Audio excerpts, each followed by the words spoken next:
Il est 6h51 tout de suite, les mots-clés du net avec vous Jean-Philippe Ballas. Ils sont là, entre deux eaux, tapis dans l'ombre de la toile. Ils partent à l'abordage de votre ordinateur, de vos codes secrets, de votre boîte mail.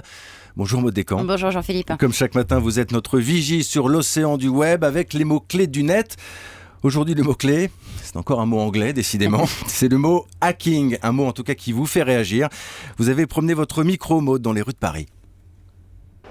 C'est le fait de pirater en fait, des logiciels ou des jeux et de les proposer gratuitement sur Internet. C'est pirate du net, c'est comme ça. Moi j'avais vu une fois qu'il y avait une sorte de chat qui existait où ils se refilaient les numéros de carte bancaire qu'ils avaient piratés et du coup après les gens avaient des énormes débits sur leur compte bancaire.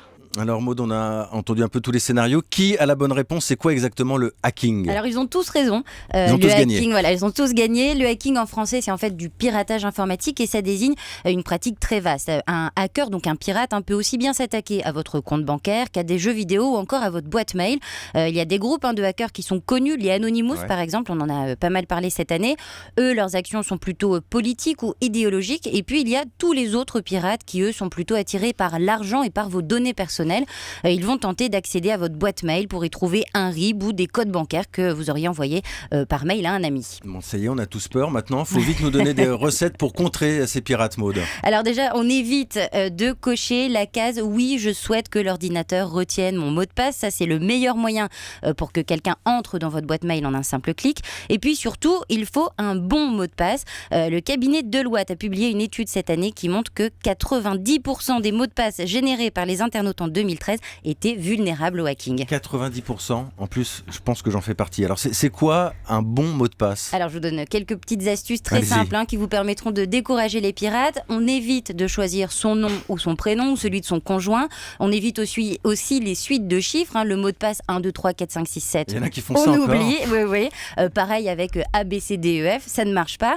Autre erreur à éviter, ne pas choisir le mot password. Password, ça veut dire mot de passe en anglais. Ça peut paraître un peu bête, mais password est dans le top 5 des termes les plus utilisés depuis 5 ans. Autre astuce, il vaut mieux choisir un mot de passe avec au moins une lettre en majuscule et 1 ou 2 chiffres. Et enfin, on essaie de ne pas utiliser le même mot de passe pour sa boîte mail, son compte en banque et son profil Facebook, par exemple. Enfin, là, le problème, Aude, c'est que trop de mots de passe tue le mot de passe. Moi, je les oublie tout le temps. Alors là aussi, il existe des petites astuces pour les retenir. Vous pouvez, par exemple, choisir comme mot de passe une phrase qui vous plaît. Alors, ça peut être la réplique d'un film ou la citation de votre poète, une citation de votre poète préféré. Vous pouvez aussi choisir d'intégrer des chiffres et pour mieux les retenir, vous pouvez choisir les dates des anniversaires de vos enfants ou de vos proches. Et puis, surtout, et ce sera mon dernier conseil, il faut changer régulièrement de mot de passe. Alors oui, c'est casse-pied, mais au moins vous êtes sûr de ne pas vous faire pirater. Merci Maud Descamps. Je retiens l'idée des répliques de films. C'est pas mal pour un nouveau mot de passe. À demain. À demain. Europe 1.